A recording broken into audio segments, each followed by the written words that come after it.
viewers, how are you all? I hope ki you all are good. Welcome to Edutainment Knowledge Ocean channel. In my previous video, I didn't mention my name. That's why I am apologizing for that. I am Satyabrata Das. Today we will discuss the part 2 of short analysis of India.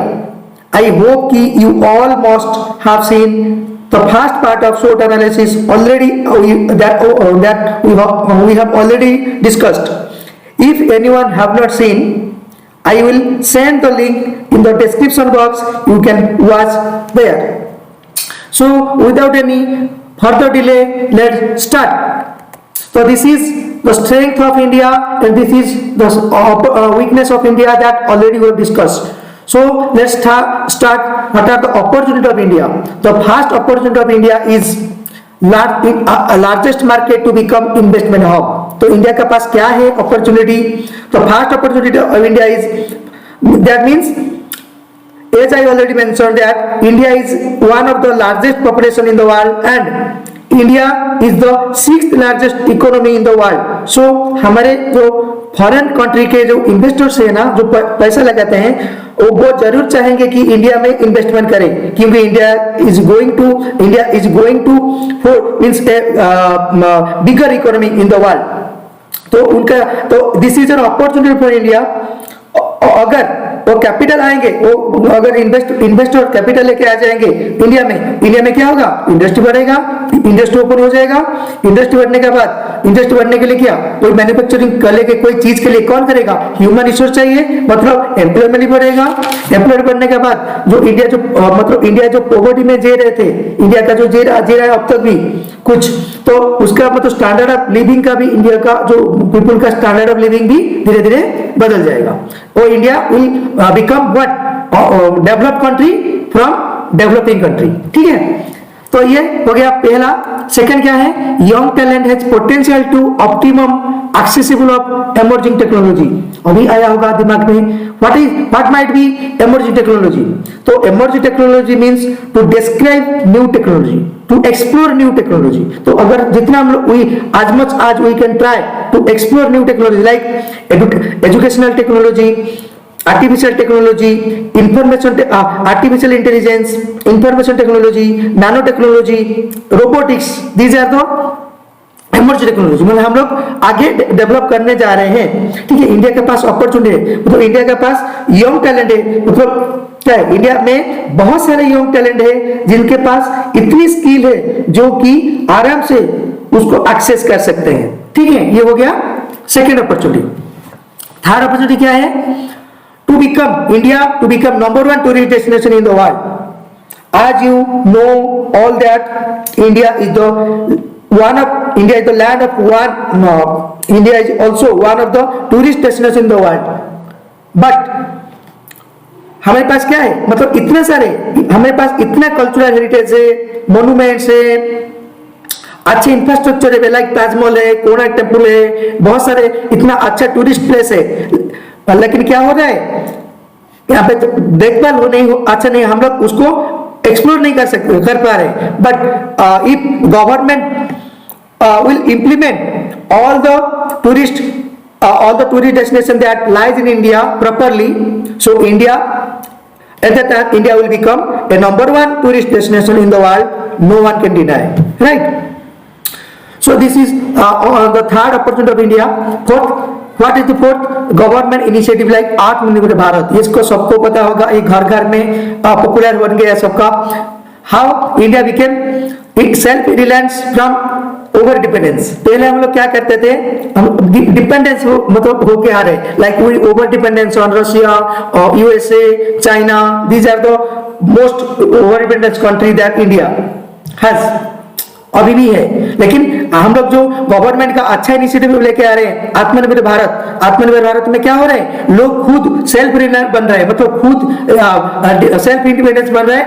And जो dependence हो रहा है ना, धीरे धीरे घटते जा रहे हैं. ठीक है, तो ये हो गया फोर्थ. फिफ्थ क्या है? Fifth opportunity, unlocking the potential of Indian women.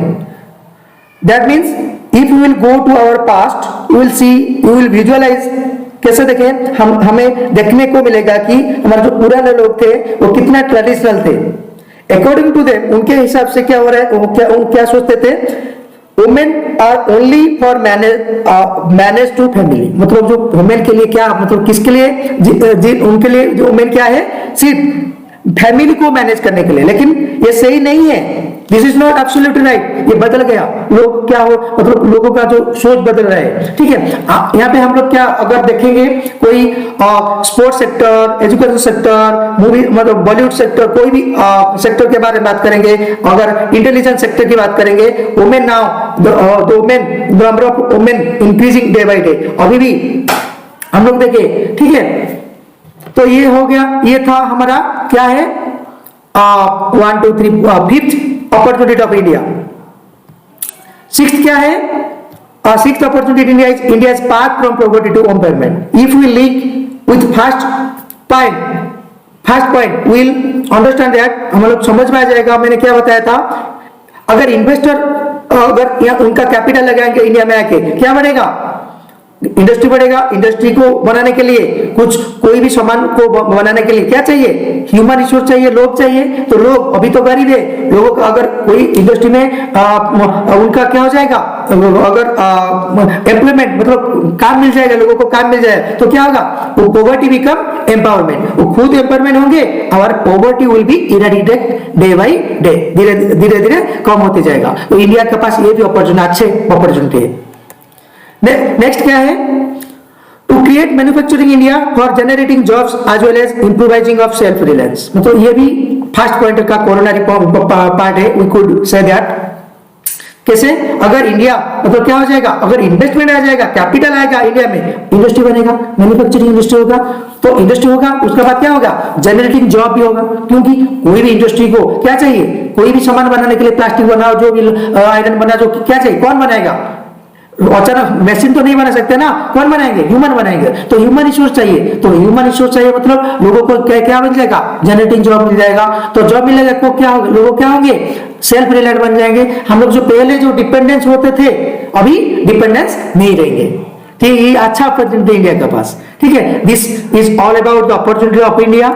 Next हम लोग किसके बारे में बात करेंगे, what are the threat of India.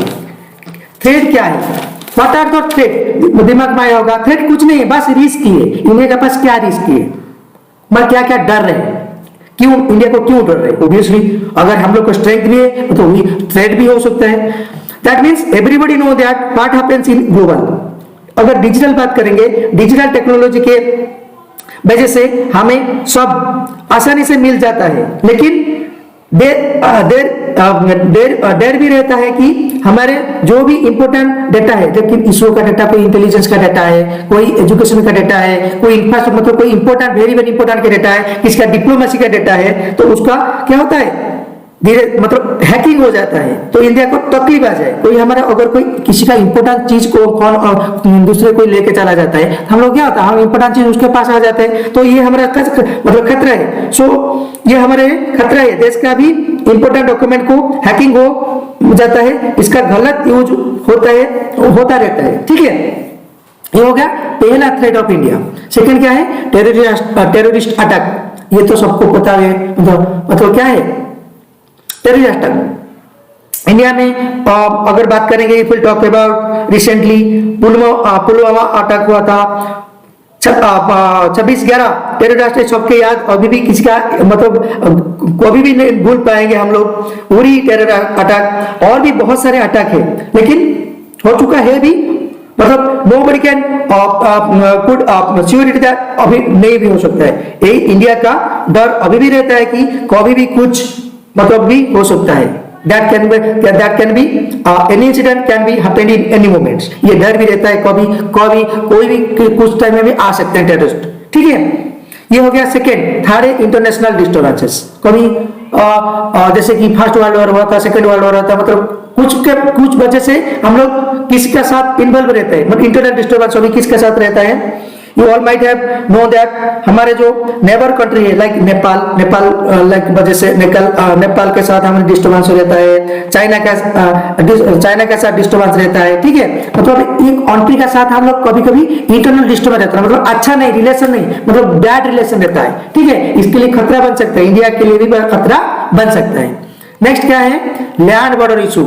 ये सब मतलब ये तो पता है हमारा क्या है, हमारा पाकिस्तान में जो चाइना है, हम लोग ये पीछे नहीं छोड़ने वाला है ये दोनों, ठीक है। पाकिस्तान कहां पे अटैक कर रहे हैं, वो ऑलरेडी मतलब पाकिस्तान ऑक्युपाइड कश्मीर उसको तो ले चुका है, अभी भी इसको लेने वाले हैं, मतलब सोच रहे नहीं लेने वाला है, सोच रहे हैं कि हम लोग को मिल जाए थोड़ा कश्मीर। ये कश्मीर का भी, कश्मीर जो है इंडिया का बॉर्डर इशू रहता है पाकिस्तान के साथ, यहाँ पे जो लद्दाख है वो चाइना के साथ रहता है बॉर्डर इशू। ये दो मतलब अभी भी और भी बहुत बॉर्डर इशू है, अरुणाचल प्रदेश का साथ भी रहता है, पंजाब के साथ थोड़ा बहुत पाकिस्तान का लैंड बॉर्डर इशू रहता है। तो ये लैंड बॉर्डर का इशू भी रहता है इंडिया के साथ, कोई दूसरा जो कोई हमारे नेबरिंग कंट्री के साथ, इसके लिए इंडिया को भी खतरा मिल सकता है, ठीक है। नेक्स्ट क्या है, वायरस और disease spread like swine flu, corona, like Covid, ये तो सबको पता है। मतलब अगर कोई भी वायरस और डिजीज स्प्रेड होने के लिए चांसेस है, लगातार हम लोग अभी भी लॉकडाउन, गवर्नमेंट लॉकडाउन करके आ रहे थे, अभी भी आ रहे, चांसेस भी अभी भी क्या आ रहे, ओमिक्रॉन फैल गया चारों तरफ, तो क्या अगर फैल रहा है कुछ, अभी महाराष्ट्र भी लॉकडाउन हो रहा है, नाइट कर्फ्यू लगा हुआ है, तो ठीक है, लगा चुका है, हम उड़ीसा में, ठीक है, लगाने के लिए चांसेस है, ठीक है।